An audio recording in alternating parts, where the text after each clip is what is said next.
अस्सलाम वालेकुम दोस्तों, मुझो नालो है कमर ज़मान हमलानी ऐं तव्हां ॾिसी रहिया आहियो HTV हमलानी TV यूट्यूब चैनल। जीअं त दोस्तों तव्हां सभिनि खे ख़बर आहे त सिंधी ड्रामो दर्दनि जो देश KTN ते रिलीज़ थी चुको आहे ऐं मुंहिंजो अॼोको ही वीडियो इन ड्रामे जे बारे में आहे। दरअसल दोस्तों हिन ड्रामे में जेके मिस्टेकूं यानी ग़लतियूं थियूं आहिनि मां तव्हांखे अॼु उहे हिन वीडियो में ॿुधाईंदुसि। दोस्तों यादि रखो त ही मिस्टेकूं सिर्फ़ु फिल्मी मिस्टेकूं आहिनि, न कि पर्सनल मिस्टेकूं आहिनि, तंहिं करे हिननि मिस्टेकनि खे पर्सनल न वठिजो।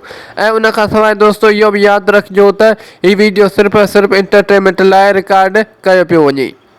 ऐं वीडियो शुरू करण खां पहिरियां जेके बि दोस्त हाल ताईं मुंहिंजे हिन चैनल ते नवां पिया अचनि उन्हनि खे मुंहिंजी गुज़ारिश आहे त मुंहिंजे हिन चैनल खे सब्सक्राइब करे ऐं बेल जे आइकन खे ज़रूरु दॿाए छॾिजो ताकी मुंहिंजो हर नओं अचण वारो वीडियो सभ खां पहिरियां तव्हां ताईं पहुची सघे। तो दोस्तों हाणे हलूं था पंहिंजे अॼु जे वीडियो जे तरफ़। मिस्टेक नंबर 1, किस्त नंबर 1। दोस्तों हिन सीन में तव्हां गौर सां ॾिसो त हिन वक़्तु हिन शख़्स खे चश्मो पातल कोन्हे। दोस्तों हिकु दफ़ो तव्हां ॿीहर ॾिसो त हिन वक़्तु हिन शख़्स खे चश्मो पातल कोन्हे। ऐं दोस्तों तक़रीबन 5 सेकंडनि खां पोइ जॾहिं ही सीन थो अचे त तव्हां ॾिसो हाणे हिनखे चश्मो पातल आहे। दोस्तों 5 सेकंड पहिरियां हिनखे चश्मो पातल कोन हुयो, वरी 5 सेकंड बाद हिनखे चश्मो पातल आहे। दोस्तों हीअ बि हिकु वॾी मिस्टेक आहे हिन ड्रामे में। मिस्टेक नंबर 2, किस्त नंबर 1। दोस्तों हिन सीन में तव्हां हिन जॻह ते ॾिसो त ही तव्हांखे कैमरामैन जो पाछो नज़र ईंदो। ही ॾिसो दोस्तों ही कैमरामैन जो पाछो साफ़ नज़र अची रहियो आहे। दोस्तों हीअ बि हिकु वॾी मिस्टेक आहे हिन ड्रामे में। उमेद थो कयां त हीअ मिस्टेक तव्हांखे सम्झ में अची वई हूंदी। मिस्टेक नंबर 3, किस्त नंबर 2।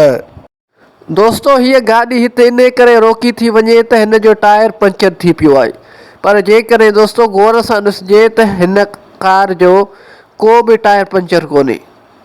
हीअ ॾिसो दोस्तों त हिन गाॾीअ जो को बि टायर पंचर कोन्हे।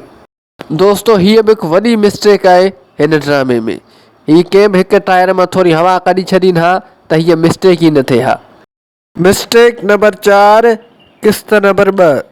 दोस्तों हिन सीन में ॾेखारियो वियो आहे त हीअ तस्वीर ज़मीन ते किरंदे ई टुटी थी पवे, पर दोस्तों जेकॾहिं गौर सां ॾिसिजे त हीअ तस्वीर पहिरियां खां ई टुटल आहे, यानी ज़मीन ते किरण खां पहिरियां ई हीअ तस्वीर टुटी पई आहे।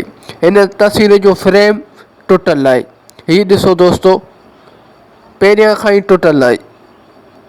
बहरहाल दोस्तों हीअ बि हिकु वॾी मिस्टेक आहे हिन ड्रामे में। हिन मिस्टेक जे बारे में तव्हां छा था चओ मूंखे कमेंट सेक्शन में ज़रूरु ॿुधाइजो। मिस्टेक नंबर 5, किस्त नंबर 2। दोस्तों हिन सीन में ही हमरा गोली हलाइण जे लाइ बंदूक मां फायर कंदो आहे। दोस्तों ही बंदूक त हलाईंदो आहे, पर बंदूक में जेको फायर निकिरंदो आहे उनजो आवाज़ु ॿुधण में कोन ईंदो आहे, उन जो आवाज़ु मिसिंग आहे। दोस्तों तव्हां पाण बि ॿुधो ऐं ॾिसो।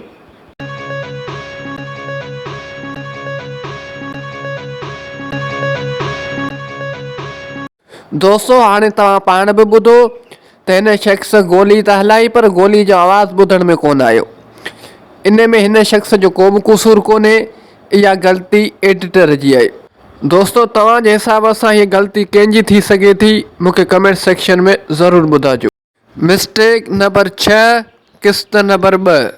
दोस्तों हिन सीन में ॾिसो त हिन हमरा खे धक हया पिया वञनि, त हिन हमरा खे जेके जिस्म ते धक लॻनि पिया उन धकनि जो आवाज़ु त ॿुधण में अचे पियो, पर ही पासे में जेको कुतो पियो भौंके उन जो आवाज़ु छो म्यूट आहे, उन जो आवाज़ु छो बंदि आहे।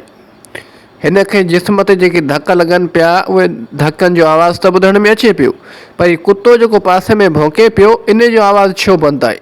दोस्तों तव्हां पाण बि ॿुधो ऐं ॾिसो।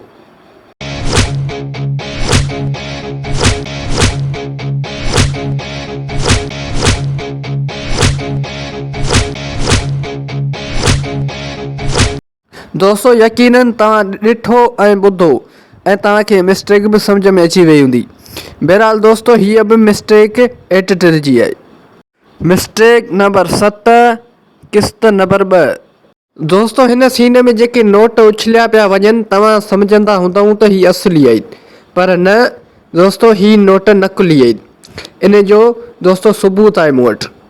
दोस्तों ही ॾिसो त ही नोट नकली आहिनि। ही ठपो ॾिसो, ही नंढड़ा ॿार जेके खेॾंदा आहिनि जिन पैसनि सां उहे नकली नोट आहिनि। ही दोस्तों ही ॾिसो, दोस्तों हीअ बि हिकु वॾी मिस्टेक आहे हिन ड्रामे में।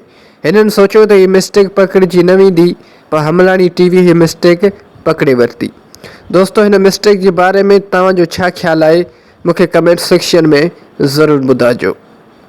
दोस्तों अॼु जे लाइ हिन वीडियो में बसि एतिरो। उमेद थो कयां त हीअ वीडियो तव्हांखे पसंदि आयो हूंदो। जेकॾहिं हीअ वीडियो तव्हांखे पसंदि आयो आहे त हिन वीडियो खे लाइक कंदा, दोस्तनि सां शेयर कंदा ऐं हिन वीडियो में प्यार भरी कमेंट बि ज़रूरु करे छॾींदा। दोस्तों यादि रखंदा त हीअ मिस्टेकूं सिर्फ़ु फिल्मी मिस्टेकूं आहिनि, न कि पर्सनल मिस्टेकूं आहिनि। तंहिं करे हिननि मिस्टेकनि खे पर्सनल न वठिजो। ऐं उन खां अलावा दोस्तों इहो बि यादि रखिजो त हीअ वीडियो सिर्फ़ु सिर्फ़ु एंटरटेनमेंट लाइ रिकॉर्ड कयो वियो हो। उन खां अलावा जेके बि दोस्त हाल ताईं मुंहिंजे हिन चैनल ते नवां पिया अचनि उन्हनि खे मुंहिंजी गुज़ारिश आहे त मुंहिंजे हिन चैनल खे सब्सक्राइब करे ऐं बेल जी आइकन खे ज़रूरु दॿाए छॾिजो, ताकी मुंहिंजो हर नओं अचण वारो वीडियो सभ खां पहिरियां तव्हां ताईं पहुची सघे। दोस्तों हाणे मिलूं था नेक्स्ट वीडियो में, तेसिताईं मूंखे ॾींदा इजाज़त। अल्लाह हाफ़िज़।